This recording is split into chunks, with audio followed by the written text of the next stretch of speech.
Hey everyone, welcome to Story B. आज हम बात करेंगे Jeff Bezos and Lauren Sanchez इनके वेडिंग के बारे में कि कैसे ये लोग अलग अलग लोगों के साथ मैरिड थे एंड तभी जो लॉरेन के हस्बैंड थे उन्होंने लॉरेन को जेफ से इंट्रोड्यूस कराया एंड उस मुलाकात के बाद दोनों में अफेयर शुरू हुआ। अपने अपने पार्टनर्स को उन्होंने डिवोर्स दिया एंड अभी 2025 में इनकी शादी हो गई है। तो लॉरेन जो है वो एक famous American journalist and TV host है। रिसेंटली 27 जून 2025 को उनकी जो शादी हो जेफ बेजोस से हुई। इनकी शादी वेनिस में हुई। एक लैविश पार्टी थ्रो किया गया। पूरे सेलिब्रेशन का खर्चा अराउंड $56 मिलियन तक गया। कई फेमस सेलिब्रिटीज ने इनके वेडिंग को अटेंड किया। दोनों का भी ये सेकंड मैरिज है। उन्होंने अपना जो रिलेशनशिप है वो 2019 में ऑफिशियल किया था। जेफ की जो फर्स्ट वाइफ है उसका नाम मैकेंजी स्कॉट है। 1993 में इनकी शादी हुई थी एंड तभी अमेजोन की जर्नी शुरू नहीं हुई थी। 1994 में जेफ ने जो है वो अमेजोन की शुरुआत की।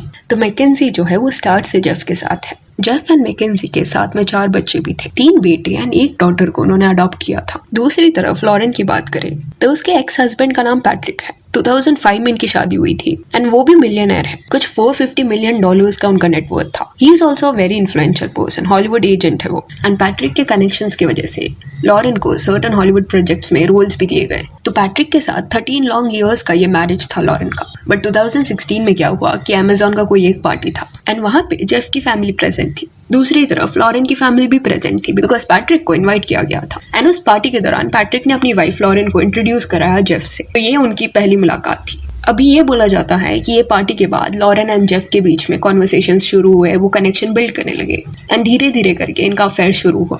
जो भी उनके पार्टनर्स थे क्लियरली उन पे वो चीट कर रहे थे। 2019 आते आते ये दोनों इतना ज्यादा प्यार में थे, इन्होंने डिसाइड किया कि अपने जो भी पार्टनर्स हैं उनको वो डिवोर्स देंगे। जेफ बेजोस का जो डिवोर्स था इसके बारे में बहुत ज्यादा बात हुआ। रीजन बीइंग 1993 में जब उन्होंने मैकेंजी से शादी की थी तब कोई प्रीनप उन्होंने नहीं बनाया था बिकॉज ऑब्वियसली तब वो बिलियनियर नहीं थे। बट 2019 आते आते उनका जो नेटवर्थ था वो 100 बिलियन से भी ज्यादा था। एंड देखा जाए तो मैकेंजी ये मैरिज नहीं एंड कर रही थी, जेफ ये मैरिज एंड कर रहे थे बिकॉज उनको लॉरेन से प्यार हो गया था। तो उनका जो एलिमनी सेटलमेंट था वो $38 बिलियन पे हुआ। अभी दो ये बड़ा अमाउंट था, स्टिल किसने भी मैकेंजी को कभी हेट नहीं किया। रीजन बीइंग मैकेंजी ने प्लेज किया था कि उसका जो भी नेटवर्थ है, जो भी वेल्थ है, उसका आधा अमाउंट वो चैरिटी में दे देगी। एंड ऐसा नहीं है कि सिर्फ बोलने के लिए उसने ये बोला था। 2019 में जैसे ही डिवोर्स हुआ millions and millions of dollars वो चैरिटी में दे रही थी। कई आर्टिकल्स आज के टाइम में आपको देखने मिल जाएंगे जिसमें लिखा गया है कि MacKenzie Scott has donated $19 billion to non profits. 6 सालों में ऑलरेडी उसको एलिमनी में जितना अमाउंट मिला था उसका मेजोरिटी पोर्शन उन्होंने चैरिटी में दे दिया है। इस वजह से मैकेंजी स्कॉट को हमेशा ऑडियंस का प्यार ही मिला है, सपोर्ट मिला है। बिकॉज कहीं ना कहीं ये सब में उनकी गलती नहीं थी, उनके साथ गलत हुआ था। वो तो अपने हस्बैंड के साथ 1993 से है। सडनली उनके हस्बैंड को किसी और से प्यार हो गया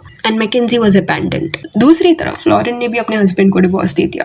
अभी पैट्रिक एंड लॉरेन के साथ में 2 बच्चे हैं एंड 13 इयर्स इनके मैरिज को भी हो गया था। और जेफ को मिलने के बाद ये सब चेंज हो गया। 2019 में डिवोर्स होने के बाद लॉरेन एंड जेफ ने अपना जो भी रिलेशनशिप था उसको ऑफिशियल कर दिया। इस सब से मैकेंजी एंड पैट्रिक खुश नहीं थे। रीजन बीइंग डिवोर्स से पहले ये चारों फ्रेंड्स थे एंड पैट्रिक एंड मैकेंजी के साथ धोखा हुआ था एंड इवन पैट्रिक को कंट्रोवर्सी नहीं चाहिए था। लॉरेन से अलग होने के बाद मीडिया में कुछ ऐसा हार्ड स्टेटमेंट उन्होंने नहीं दिया। खुद पे he has focused. It is said कि डिवोर्स के बाद उसके फ्रेंड्स ने पिया करके एक सेलिब्रिटी से उनको इंट्रोड्यूस कराया एंड ही मेट हर। फिर दोनों ने डेट करना शुरू किया। देन 2021 में they got married and he is happy with her. And already जब वो लॉरेन के साथ थे तब वो एक मल्टी मिलियनर थे। बट अभी ये बोला जा रहा है कि जल्दी वो $1 बिलियन का मार्क भी टच करने वाले हैं। तो इन अ वे 2019 में जो डिवोर्स हुआ है उसके बाद मीडिया ने पैट्रिक एंड मैकेंजी को बहुत ज्यादा सपोर्ट दिखाया। व्हेयरएज लॉरेन एंड जेफ के केस में उनकी जो PR टीम है वो स्टिल उनका इमेज जो है वो पॉजिटिवली बिल्ड करने का ट्राई कर रही है। अभी वेनिस में जो इनका वेडिंग हुआ उसके बारे में थोड़ा बात करें तो resorts, private jets, car, multiple wedding venues and yacht वगैरह सब बुक करवाया गया क्योंकि हाई प्रोफाइल लोगों को इनवाइट किया गया था। अभी वहाँ के लोकल्स जो थे वो इससे खुश नहीं थे। रीजन बीइंग वहाँ पे ऑलरेडी ओवर टूरिज्म की वजह से लोकल्स जो है वो इश्यूज फेस कर रहे हैं एंड लोकल्स को लग रहा था कि जेफ एंड उसके जो भी गेस्ट है वो उनके बाउंड्रीज को वैसे भी रिस्पेक्ट नहीं करते। एक एलिटिज्म वो शो करते हुए आए हैं। अगर वो वहाँ पे उनका वेडिंग रख रहे हैं तो उनका जो एरिया है वो नेगेटिव वे से इम्पैक्ट होगा। सी जेफ एंड लॉरेन की शादी है, उनको जितना खर्चा करना है वो कर सकते हैं। बट लोकल्स का ये कहना था कि इनके शादी की वजह से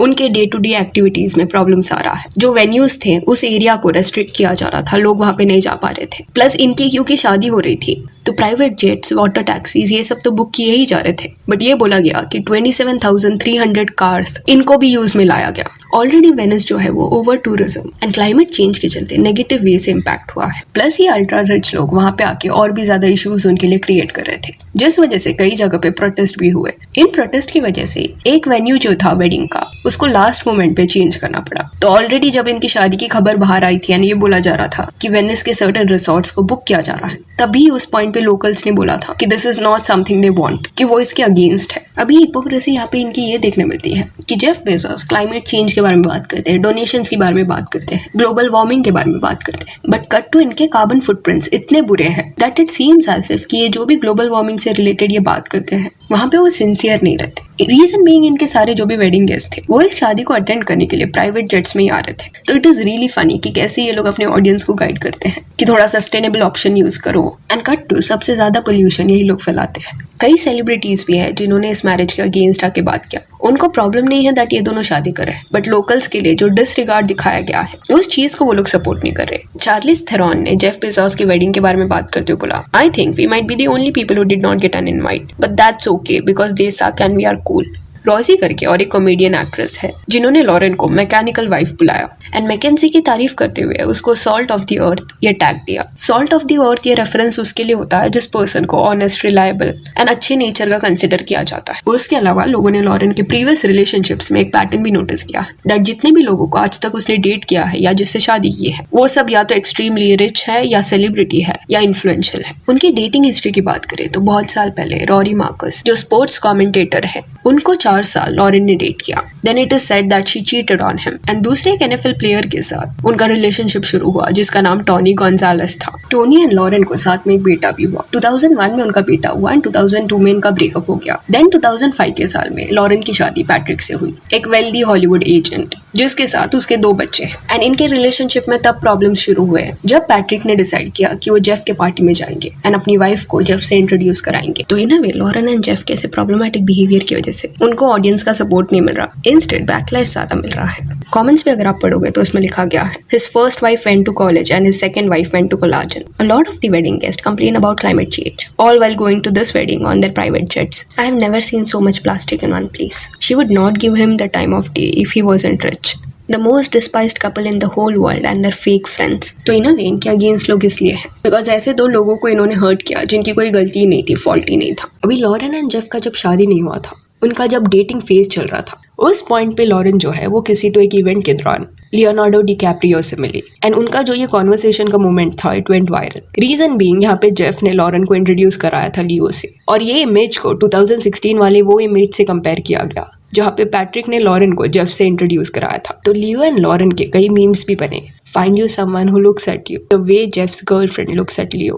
Jeff's girl literally just forgot she is holding hands with the richest man in the world as soon as DiCaprio hugged her. Leo is going to lose his Prime membership. So yeah, that's it for this video. Do let me know कि Lauren and Jeff के relationship के बारे में आपका क्या कहना है। And if you want, you can follow us on Instagram जिसका लिंक आपको डिस्क्रिप्शन में मिल जाएगा। और ये वीडियो अच्छी लगी तो लाइक एंड शेयर करें और ऐसे और अपडेट्स के लिए चैनल को प्लीज सब्सक्राइब करें। Thank you.